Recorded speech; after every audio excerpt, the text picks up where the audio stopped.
Puji Tuhan, kita bangga memiliki Yesus. Kita bersyukur punya Tuhan yang tetap memelihara kehidupan kita hingga kita ada sampai hari ini. Semua karena kasih dan kemurahan Tuhan. Mari berdiri bersama-sama. Kita mau menyenangkan hati Tuhan lewat pujian, lewat penyembahan kita dalam ibadah kita hari ini. Senangkan hati Tuhan, muliakan nama Tuhan. Haleluya. Tuhan, ku mau menyenangkan hatimu. Tuhan, ku mau menyenangkanmu. Tuhan, bentuklah hati ini jadi bejana untuk hormat-Mu. Cemerlang Bagai emas murni, Tuhan, ku serahkan hatiku. Tuhan, ku serahkan Amin. hatiku. Mari sembah Dia, puji Tuhan. Semua ku berikan padamu. Kuduskan hingga tulus selalu, agar Aku menyenangkanmu. Amin. menyenangkanmu, senangkanmu. Hanya itu kerinduanku, menyenangkanmu, senangkanmu. Hanya itu kerinduanku. Mari katakan, Tuhan, ku mau menyenangkanmu. Haleluya. Tuhan, ku mau menyenangkanmu. Tuhan, bentuklah hati ini Amin. jadi bejana untuk hormat-Mu. Cemerlang Bagai emas murni, Tuhan, ku serahkan hatiku. Tuhan, ku serahkan hatiku. Semua ku berikan padamu. Kuduskan hingga tulus selalu, agar Aku menyenangkanmu, menyenangkanmu, menyenangkanmu, senangkanmu. Hanya itu kerinduanku, menyenangkanmu, senangkanmu. Hanya itu kerinduanku, menyenangkanmu. Ini kerinduan kami ya Tuhan. Kami mau menyenangkan hati Tuhan. Hanya itu Kami bawa hidup kami. kerinduanku, Kami serahkan hidup kami kepadamu. Haleluya. menyenangkanmu, senangkanmu. Hanya itu kerinduanku. Haleluya, haleluya. Bapa kami yang bertakhta dalam kerajaan surga, kami bersyukur kepadamu buat berkat-Mu, buat penyertaan-Mu yang membuat kami bisa ada sampai saat ini. Di ibadah saat ini kami rindu mau menyenangkan Engkau. Untuk itu Tuhan, tolong layakkan kami, sehingga apa yang kami bisa persembahkan kepadamu, lewat korban pujian penyembahan kami, itu benar-benar menyukakan hati-Mu. Kami rindu pun menikmati lawatan-Mu ya Tuhan, di ibadah yang akan kami ikuti bersama saat ini. Tuhan tolong lawati kami semua, berkati kami semua, urapi kami semua, sehingga kami menikmati janji Tuhan dalam setiap ibadah yang ada. Terima kasih Tuhan, kami serahkan ibadah ini dari awal sampai akhirnya. Mohon pimpinan-Mu, berkat-Mu atas kehidupan kami. Dalam nama Tuhan Yesus Kristus, kami mohonkan doa ini.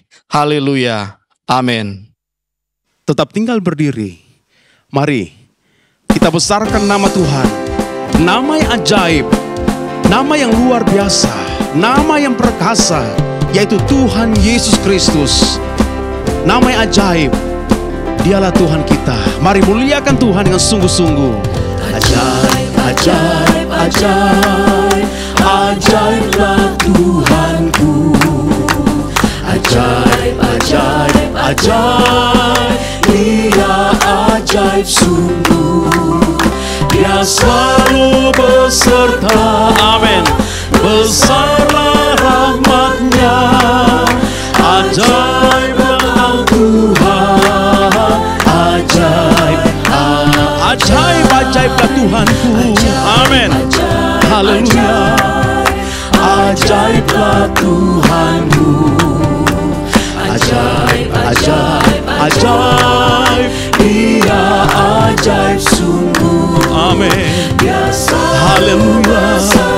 Mari besarkan nama Tuhan. Muliakan Dia. Dia ajaib. Dia mulia. Haleluya. ajaib, ajaib. Amin. Haleluya. Terpujilah Engkau Tuhan. Besarlah rahmat-Mu bagi kami. Engkau ajaib Tuhan. Engkau mulia. Terpujilah nama Tuhan. Amin. Puji Tuhan. Puas dengan Yesus, ku sungguh puas, puas dengan Dia. Keperluan Dia cukupkan, puji Tuhan ku puas, ku sungguh puas. Mari kita puas dengan Yesus. Haleluya. Ku sungguh puas, puas dengan Yesus. Ku sungguh puas, puas dengan Dia. Keperluan Dia cukupkan, puji Tuhan ku puas, ku sungguh puas, puas dengan Dia. Amin. Puji Tuhan. Haleluya. Terima kasih Tuhan Yesus. Kami bangga punya Allah seperti Engkau. Engkau yang sudah memberkati kami. Terima kasih Tuhan Yesus. Haleluya. Heran namanya, heran namanya, nama Yesus heranlah. Oh haleluya. Heran nama Yesus. Heran namanya, heran namanya, nama Yesus heranlah. Oh haleluya. Heran namanya. Amin. Puji Tuhan. Heran namanya, nama Yesus heranlah. Oh Haleluya. Haleluya. Heran namanya. Puji Tuhan. Silakan duduk. Kita tetap menyembah Tuhan. Tetap berhubungan dengan Dia. Katakan, Tuhan, Engkau mulia. Engkau sungguh indah. Namamu sangat mulia dalam hidup kami. Kami kagum akan Engkau ya Tuhan. Kami hormati Engkau. Karena itu Tuhan Yesus, kami datang kepadamu. Haleluya. Kau sungguh Terima kasih Tuhan Yesus. Kami sembah Engkau. sungguh menakjubkan. Mari muliakan Tuhan. Sungguh Dia ajaib. Dia luar biasa dalam hidup kami. Lebih dari semua yang ada. Hikmat-Mu tiada terselami. Kasih-Mu dalam tak terduga. Kau sungguh indah tiada taranya, mulia dan berkuasa. Haleluya. Ku kagum hormat akan Engkau. Ku kagum hormat akan Engkau. Kau Allah yang layak dipuji. Ku kagum akan Engkau. Kau sungguh indah tiada taranya Tuhan Yesus. Kau sungguh Haleluya. indah tiada taranya. Sungguh menakjubkan. Sungguh ajaib untuk dimengerti. Lebih dari semua yang ada. Hikmat-Mu tiada terselami. Oh, kasih-Mu dalam tak terduga. Kau sungguh indah tiada taranya. Mari katakan mulia Engkau, dan Engkau berkuasa ya Tuhan. Haleluya, kami kagum, kami hormati Engkau Tuhan Yesus. Amin. Hormat akan Engkau. Ku kagum hormat akan Engkau. Kau Allah yang layak dipuji. Ku kagum akan. Oh, kami kagum, kami hormati Engkau Yesus. Hormat akan Engkau. Ku kagum hormat akan Engkau. Kau Allah yang layak dipuji. Ku kagum akan Engkau. Kau Allah yang layak dipuji. Ku kagum akan Engkau. Haleluya. Kami kagum akan Engkau ya Tuhan. Kami muliakan Engkau. Haleluya. Mari berdiri bersama-sama. Siapkan hati untuk terima firman Tuhan. Kita percaya kasih yang sempurna telah kita terima dari Tuhan. Kasih Allah yang besar Dia berikan kepada manusia lewat pengorbanan Yesus di kayu salib. Dia mati buat kita semua yang percaya kepada Tuhan. Oleh karena itu mari hargailah akan kasih Tuhan. Bukan karena kebaikan kita, tapi semua karena kemurahan Tuhan dalam hidup kita. Haleluya. Nyanyikan pujian ini sebagai doa permohonan kita kepada Tuhan. Kita percaya Tuhan, betapa besar kasih Tuhan dalam hidup kami. Haleluya. Terima kasih Tuhan Yesus. Hanya oleh kasih karunia-Mu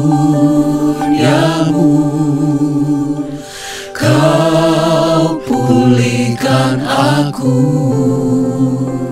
layakkanku untuk memanggilmu. Bapa, Kau beri yang ku pinta. Saat ku mencari, ku mendapatkan. Ku ketuk pintumu dan Kau bukakan.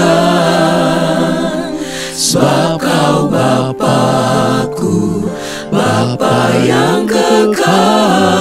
Takkan Kau biarkan kami, takkan Kau biarkan aku melangkah hanya sendirian. Kau selalu ada bagiku. sebab Kau Bapa-Ku, Bapa yang kekal, Bapa yang baik dalam hidup kami. Bapa yang kekal. Mari sembah Tuhan, muliakan Dia. Terpujilah Engkau Tuhan. Terima kasih Tuhan buat kasih setiamu dalam hidup kami. Ini kami ya Tuhan. Kasih yang sempurna telah ku terima darimu, bukan karena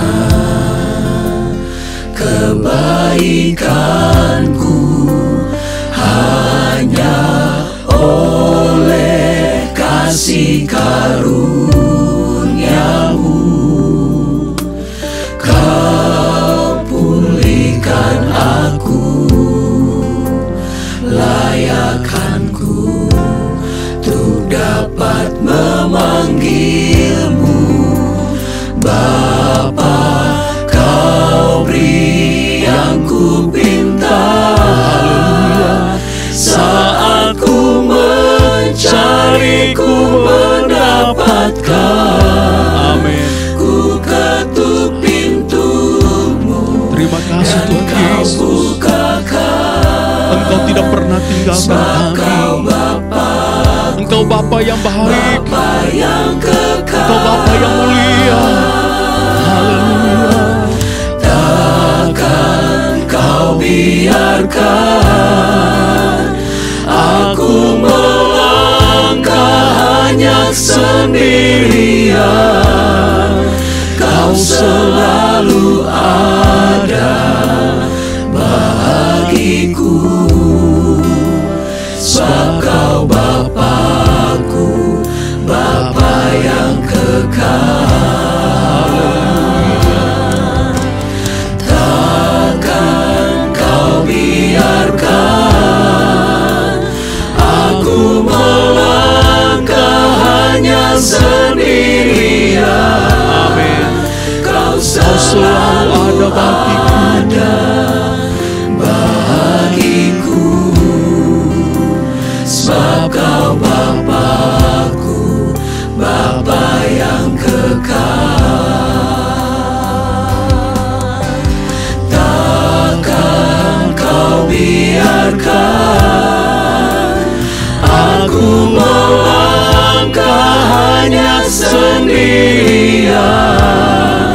Kau selalu ada bagiku. Sebab Kau Bapa-Ku, Bapa yang kekal. Kau selalu ada bagiku. Puji Tuhan. Sebab Kau Bapa-Ku, Bapa yang kekal. Haleluya, haleluya, haleluya.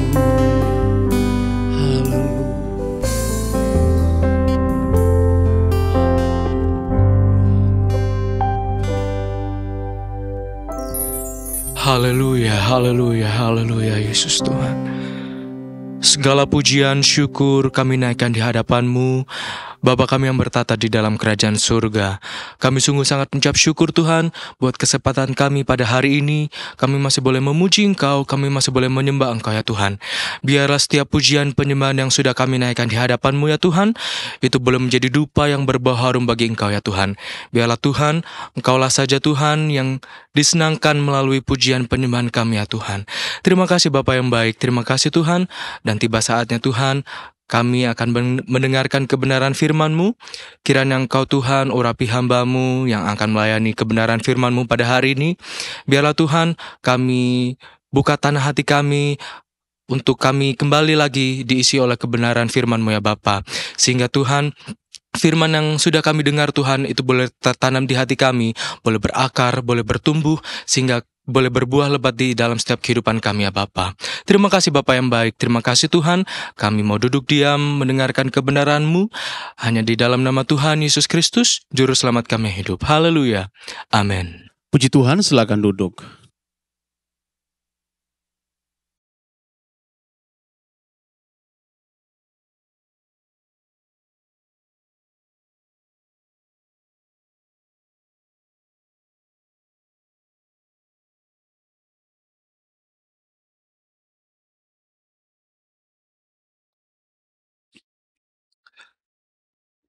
Haleluya. Puji Tuhan. Saat ini saya ajak kita semua membuka ke dalam Injil Matius. Matius pasal 11 ayat 16 sampai 19. Dengan apakah akan kuumpamakan angkatan ini? Mereka itu seumpama anak-anak yang duduk di pasar dan berseru kepada teman-temannya, "Kami meniup seruling bagimu, tetapi kamu tidak menari. Kami menyanyikan kidung duka, tetapi kamu tidak berkabung." Karena Yohanes datang, ia tidak makan dan tidak minum, dan mereka berkata, "Ia kerasukan setan." Kemudian Anak Manusia datang, ia makan dan minum, dan mereka berkata, "Lihatlah, ia seorang pelahap dan peminum, sahabat pemungut cukai dan orang berdosa." Tetapi hikmat Allah dibenarkan oleh perbuatannya. Dari apa yang kita baca, Tuhan Yesus mencela generasi yang ia layani pada saat itu. Dan inilah juga generasi yang dilayani oleh Yohanes Pembaptis, karena datangnya Yohanes Pembaptis dan Yesus tidaklah berbeda jauh waktunya ya. Bisa dikatakan dalam satu generasi yang sama. Dan generasi ini, Yesus katakan bahwa mereka adalah generasi yang keras kepala, ya. Suatu generasi yang tidak mau mendengar, generasi yang tidak mau menerima pesan atau firman yang Yesus sampaikan.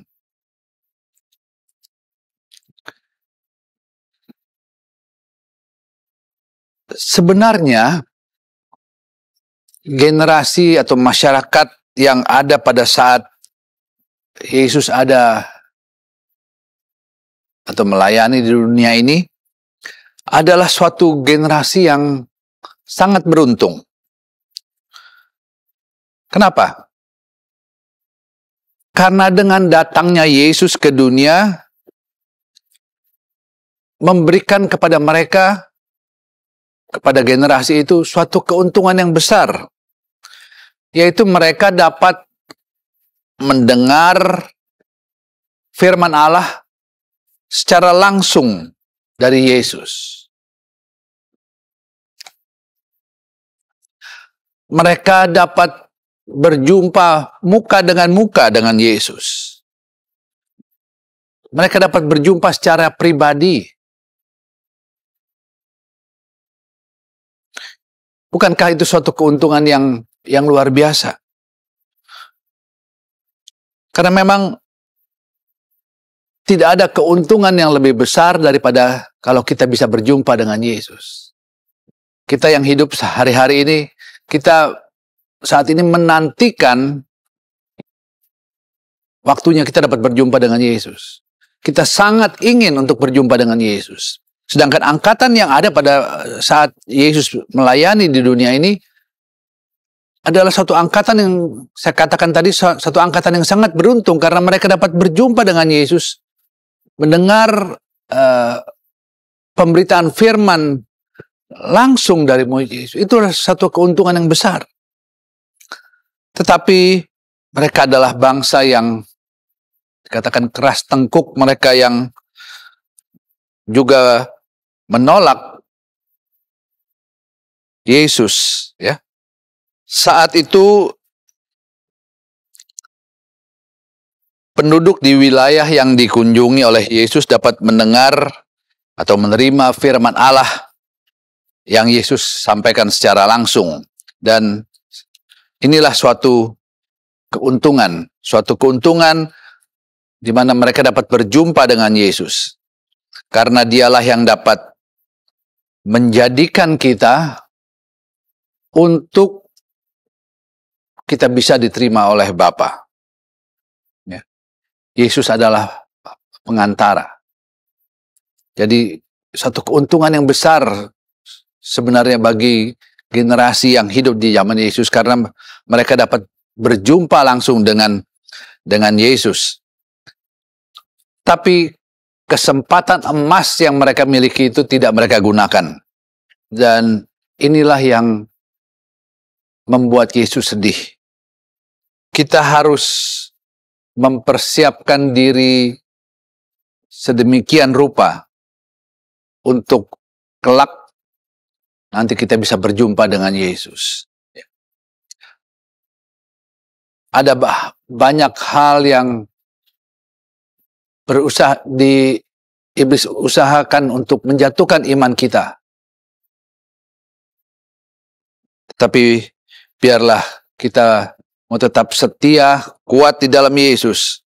Untuk satu waktu kita akan berjumpa muka dengan Yesus, ya. Nah, mengenai masyarakat yang hidup di zaman Tuhan Yesus melayani, yaitu juga di zaman di mana Yohanes Pembaptis melayani, masyarakat yang ada di zaman itu, Yesus gambarkan keadaan mereka seperti anak-anak.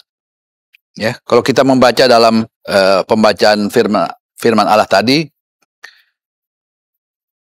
sifat kekanak-kanakan mereka digambarkan seperti ada anak-anak yang atau serombongan anak-anak yang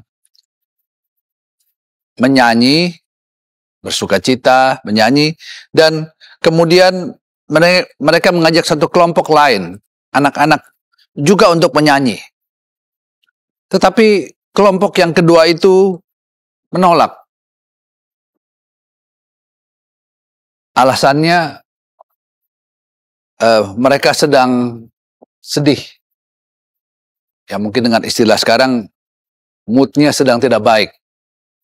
Ya. Mereka tidak mempunyai mood yang baik untuk ikut bernyanyi. Hati mereka tidak sedang bergembira. Karena keadaan hati mereka yang sedang katakanlah sedang bersedih, moodnya tidak baik. Kemudian kalau kita baca dalam pemberitaan firman Allah itu, kepada mereka diajak menyanyikan lagu-lagu yang sedih. Tapi sekali lagi, ajakan ini pun ditolak. Dengan alasan mereka sedang tidak mau menyanyikan pujian atau lagu-lagu yang sedih. Itulah gambaran dari keadaan masyarakat yang ada pada saat itu. Pada saat Yesus ada melayani di atas bumi ini. Yesus katakan bahwa bangsa itu, bangsa Yahudi adalah suatu bangsa yang suka mencari-cari alasan.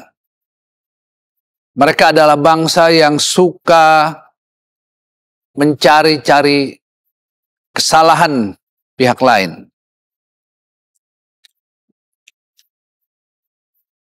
Bangsa yang selalu memandang salah apapun yang ditawarkan kepada mereka.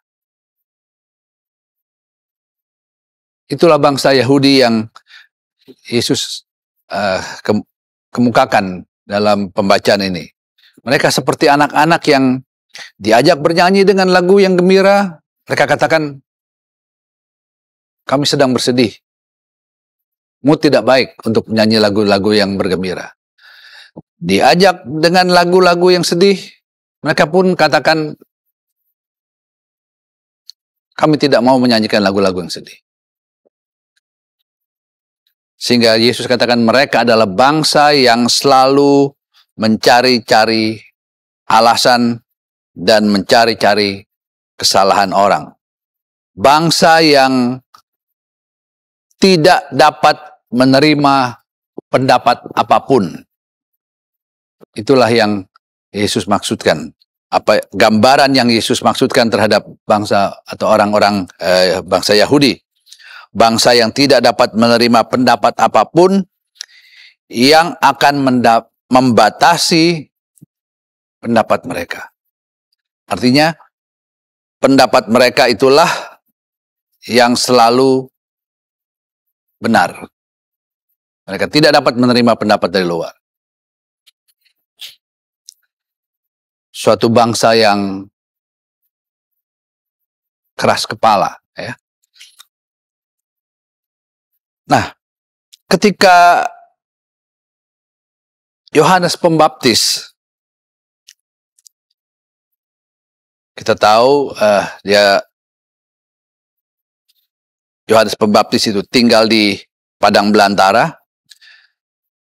Ia terpisah dari kehidupan masyarakat. Nah, melihat hal ini, maka masyarakat Yahudi mempunyai satu pendapat mengenai atau memberikan satu gambaran, ya, satu pendapat tentang bagaimana Yohanes Pembaptis.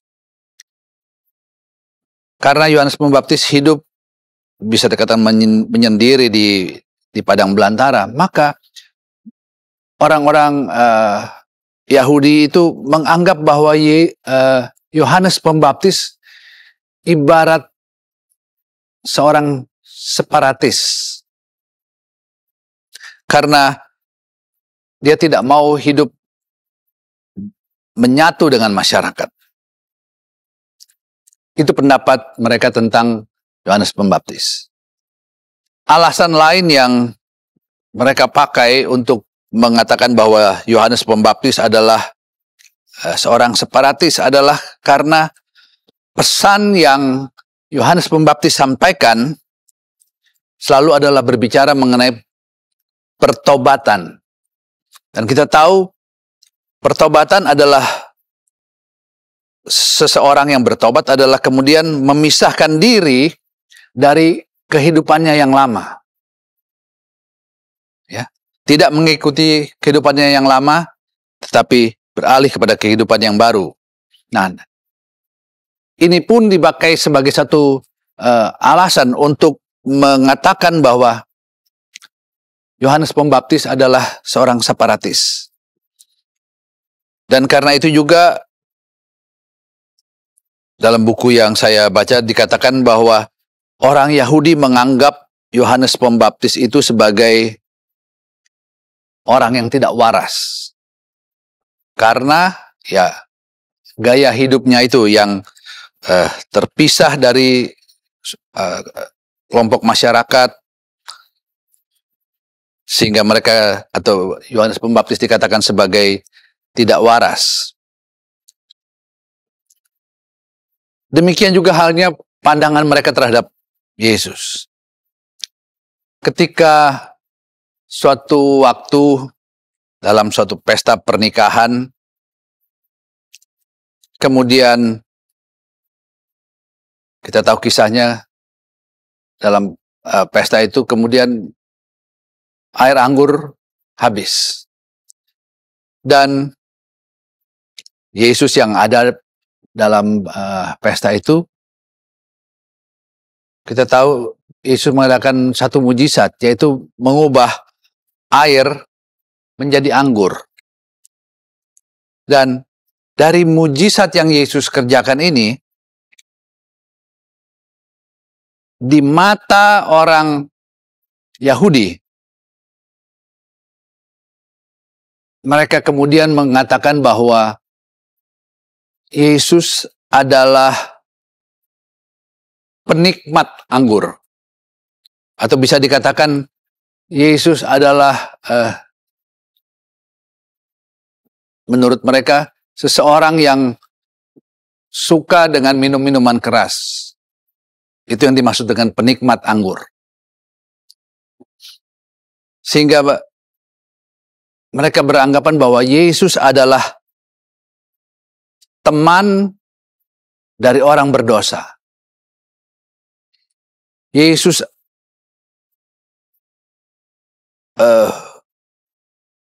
menyatu dengan para penikmat anggur.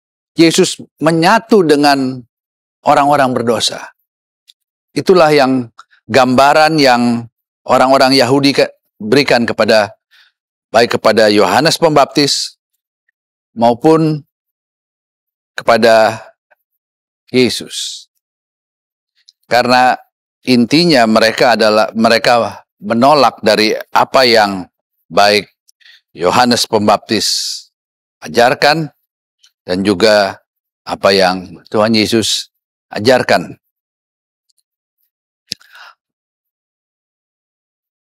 Mereka beranggapan bahwa Yesus menyatu dengan orang-orang yang berdosa, ya. Padahal kalau kita ingat, justru Yesus katakanlah bergaul atau masuk ke dalam suatu kelompok orang berdosa, tujuannya adalah untuk bersaksi, untuk memenangkan jiwa. Bagaimana kita bisa menangkan jiwa kalau kita tidak menghampiri orang yang berdosa? Masuk ke dalam kelompok itu bukan berarti masuk kemudian kita harus ikut dengan cara hidup mereka. Tetapi kita mendekati mereka, apa yang Yesus lakukan, Yesus mendekati mereka, masuk dalam kelompok mereka untuk memenangkan jiwa. Kisah yang mudah kita ingat adalah ketika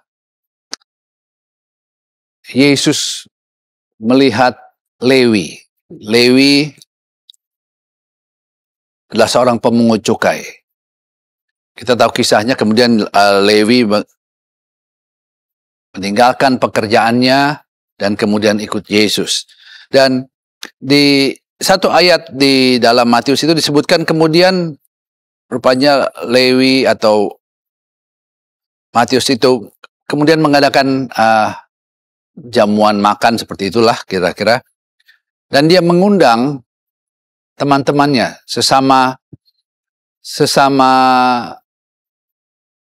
pemungut cukai. Dan Yesus ada di tengah-tengah dari kelompok itu, kelompok pemungut cukai. Sehingga orang-orang Farisi yang waktu itu melihat Yesus ada di tengah-tengah itu, mempunyai pandangan yang negatif bahwa Yesus berada di antara orang-orang berdosa, pemungut-pemungut cukai. Itulah kelompok orang yang tidak disukai karena mereka ya pekerjaan mereka sebagai pemungut cukai. Tetapi sekali lagi, Yesus berada di tengah-tengah para pemungut cukai adalah untuk memenangkan jiwa, katakanlah begitu. Untuk bersaksi. Dan kita lihat hasilnya, Lewi kemudian meninggalkan pekerjaannya, meninggalkan profesinya sebagai seorang pemungut cukai dan menjadi pengikut Yesus. Dia menjadi murid Yesus. Bahkan dialah yang menulis Injil Matius. Suatu penghargaan yang luar biasa. Tulisannya menjadi kitab pertama di dalam Perjanjian Baru. Ada berkat tentunya yang kita terima kalau kita berani mengutamakan Yesus dalam kehidupan kita. Allah tidak akan mempermalukan, Allah tidak akan meninggalkan kita. Lewi bisa meninggalkan segala catatan-catatannya mengenai pajak-pajak itu. Dia tinggalkan, tetapi dia membawa penanya. Penanya itu tetap dibawa dan dipakai untuk menulis menjadi satu kitab yang luar biasa. Itulah kitab Matius. Tuduhan dari orang-orang Yahudi yang ditujukan baik kepada Yesus, juga kepada Yohanes Pembaptis, sebenarnya tidaklah terbukti. Karena Yohanes Pembaptis memberitakan Injil tentang pertobatan dan pemisahan. Sedangkan Yesus memberitakan Injil pembebasan. Jadi tuduhan bahwa Yesus menjadi bagian dari orang-orang yang pencinta anggur, kemudian Yohanes Pembaptis sebagai suatu tokoh separatis, itu sama-sama tidak terbukti. Jadi tuduhan mereka tidak terbukti. Bahkan bisa dikatakan suatu tuduhan yang salah. Yeremia pasal 4 ayat 22. Sungguh bodohlah umatku itu. Mereka tidak mengenal aku. Mereka adalah anak-anak tolol dan tidak mempunyai pengertian. Begitulah gambaran dari bangsa Yahudi, ya, di mana mereka mempunyai persepsi yang salah mengenai kehidupan dari Yesus, juga dari Yohanes Pembaptis.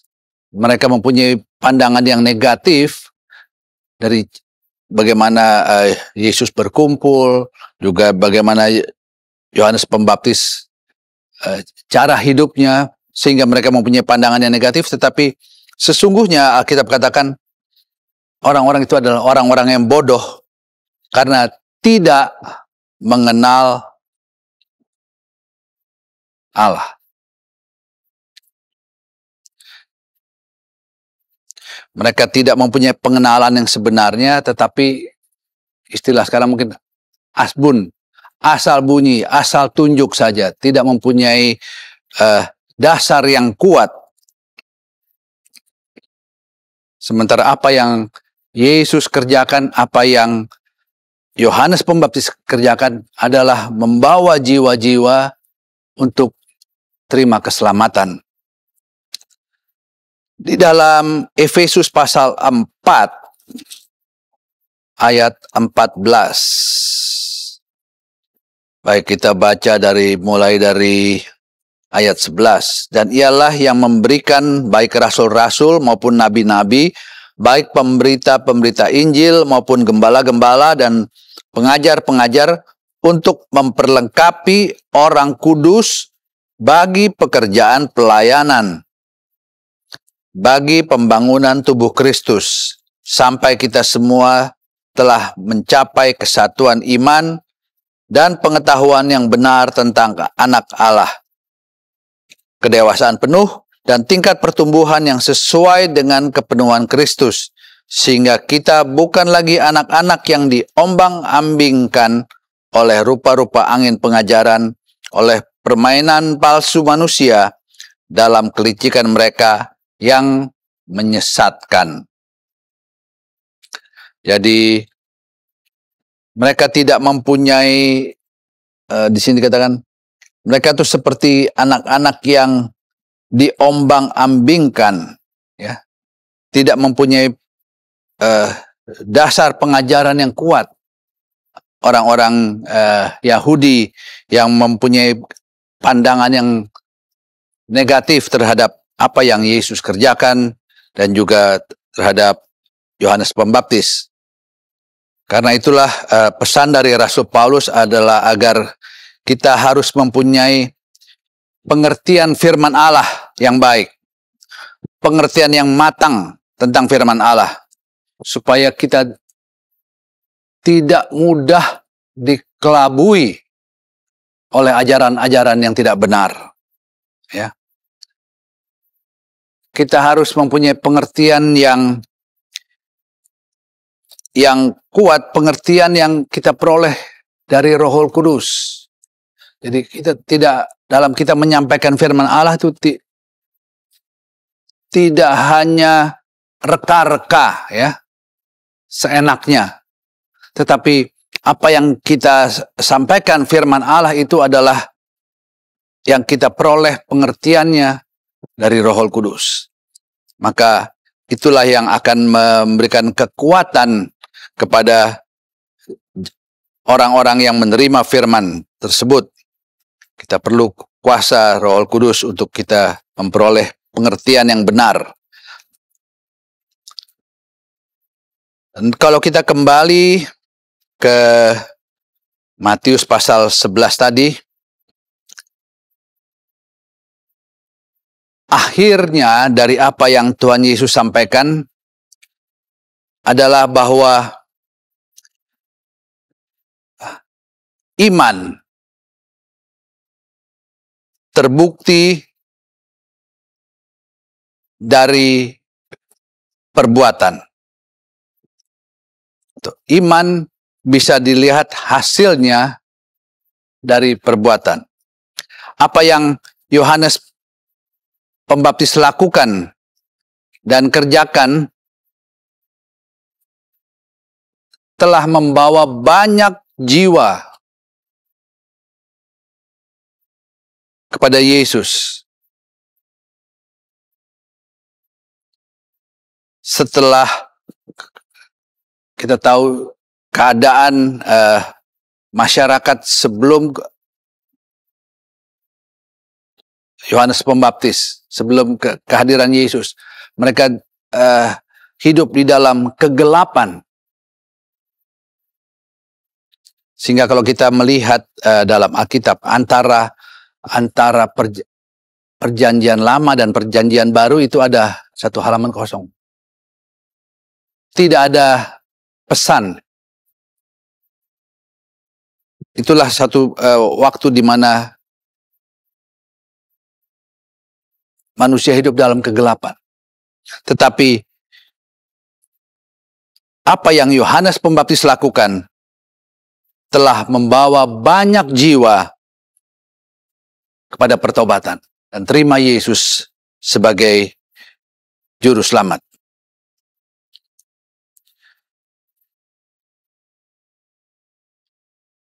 Orang-orang Yahudi yang telah mengkritik Yesus karena bergaul dengan orang-orang yang berdosa,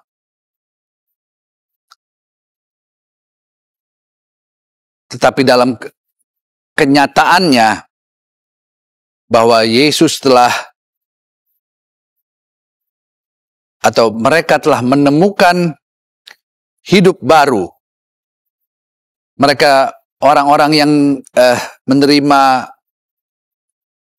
Yesus sebagai juru selamat, mereka adalah orang-orang yang telah menerima hidup baru dan menerima jalan masuk kepada Allah. Haleluya. Sebentar kita akan masuk dalam perjamuan Tuhan, dan kita telah bersama-sama belajar sedikit dari firman Allah, bagaimana Yesus telah datang ke dunia ini membawa orang-orang mengenal, terima Yesus sebagai juru selamat, ya. Yesus datang memberitakan berita keselamatan. Dan puncak dari apa yang Yesus kerjakan di dunia ini adalah dengan, kita tahu Yesus disalibkan. Dia menderita. Tetapi apa yang telah Yesus lakukan, dia rela menderita, bahkan mati untuk manusia, adalah untuk menebus dosa umat manusia. Dosa kita semua. Sebab itu, wajiblah kita mengucap syukur bahwa kita memiliki Yesus, Allah yang luar biasa, Allah yang rela meninggalkan segala yang ada di sorga, datang ke dunia dengan merendahkan diri, bahkan harus mati, menderita, untuk menebus dosa-dosa kita, sehingga kita bisa katakan kita selamat. Keselamatan bukan karena perbuatan, bukan karena apapun, semata-mata keselamatan hanya melalui Yesus. Jadi kalau ada saudara-saudara yang mungkin baru saat ini mendengar firman Allah, saudara mau terbuka hati untuk terima Yesus sebagai juru selamat, akuilah, terimalah Yesus sebagai juru selamat. Buka hati, maka dia akan memberikan damai sukacita. Lebih dari yang dunia berikan. Dan terlebih lagi, Yesus datang untuk menyelamatkan kita. Dia rela mati untuk kita. Sehingga kita dalam Injil Roma dikatakan, dalam kitab Roma dikatakan, kita dibenarkan. Kita yang seharusnya binasa, kita yang seharusnya dihukum, tetapi kita dibenarkan melalui pengorbanan Yesus. Haleluya. Mari kita berdoa. Tuhan Allah Bapa kami yang ada dalam sorga, kami datang kepadamu pada saat ini. Kami berterima kasih untuk apa yang firman yang telah kami dengar, Tuhan. Terima kasih kalau Engkau telah datang ke dunia ini, meninggalkan kesetaraanmu dengan Allah demi untuk menebus dosa-dosa kami. Terima kasih Tuhan Yesus. Biarlah apa yang telah kami dengar dari firman-Mu, kami hargai ini Tuhan. Kami hargai akan penderitaan-Mu. Kami hargai akan pengorbanan-Mu. Untuk itu Tuhan, Kamu berikan kepada kami kekuatan untuk kami selalu hidup seturut dengan firman-Mu saja. Hidup benar di hadapan-Mu, sehingga kami boleh selalu layak di hadapan-Mu. Demikian juga kalau sebentar kami akan mengambil bagian dalam perjamuan Tuhan. Kamu kuduskan, layakan kami Tuhan, untuk mengambil bagian dalam perjamuan Tuhan, sehingga melalui perjamuan Tuhan ini, kami memperoleh berkat. Kalau ada yang kekurangan akan cukupkan. Kalau ada yang sakit disembuhkan. Karena kami tahu ada kuasa dalam perjamuan Tuhan. Terima kasih Tuhan Yesus. Dalam nama Tuhan Yesus Kristus kami telah berdoa. Haleluya. Amin.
Baik, sebelum kita akan makan dan minum dari tubuh dan darah Yesus, saya akan membacakan ayat dari firman Allah. Setelah itu baru nanti kita akan makan dan minum bersama.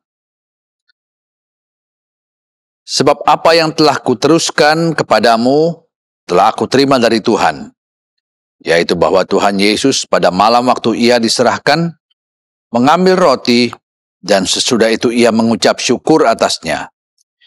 Ia memecah-mecahkannya dan berkata, inilah tubuhku yang diserahkan bagi kamu. Perbuatlah ini menjadi peringatan akan aku. Dengan mengucap syukur dalam nama Tuhan Yesus Kristus. Sama-sama kita makan.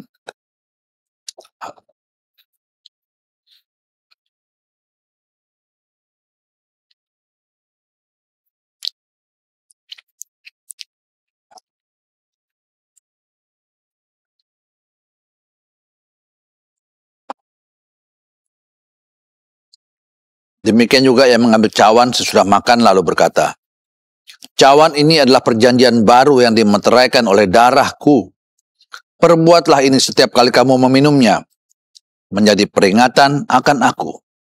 Sebab setiap kali kamu makan roti ini dan minum cawan ini, kamu memberitakan kematian Tuhan sampai ia datang. Dengan mengucap syukur dalam nama Tuhan Yesus Kristus. Bersama-sama kita minum.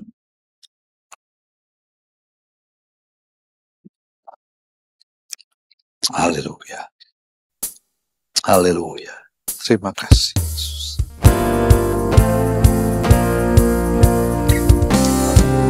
Karya terbesar dalam hidupku, pengorbananmu yang selamatkanku.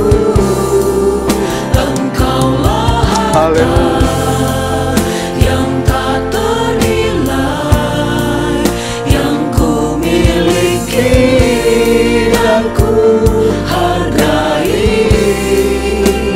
Yesus, Engkau ku kagumi.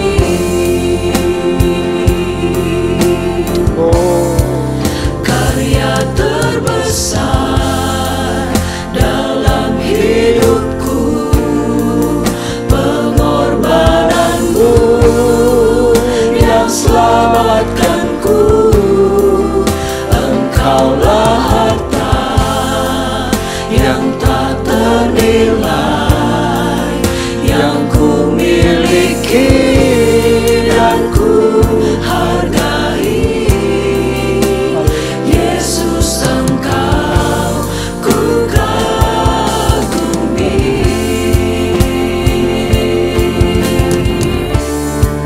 Karya terbesar dalam hidupku, pengorbananmu yang selamatkanku. Engkaulah harta yang tak ternilai, yang ku miliki dan ku hargai. Yesus, Engkau ku kagumi. Haleluya, haleluya. Sungguh Engkaulah harta yang terbesar bagi kami Tuhan. Karena keselamatan kami dapat hanya melalui Yesus saja. Engkaulah sumber segala-galanya dalam kehidupan kami. Terima kasih buat pekerjaan-Mu di kayu salib. Terima kasih buat keselamatan yang Kau kerjakan buat kami Tuhan. Sehingga kami layak di hadapan-Mu. Kami dibenarkan Tuhan. Terima kasih, terima kasih. Sebentar kami akan akhiri ibadah ini Tuhan. Kau juga akan mau beserta dengan kami dalam kami menjalani hari-hari yang ada di hadapan kami Tuhan. Kau tolong kami, kuasai hati pikiran kami, supaya kami boleh selalu hidup berkenan di hadapan-Mu.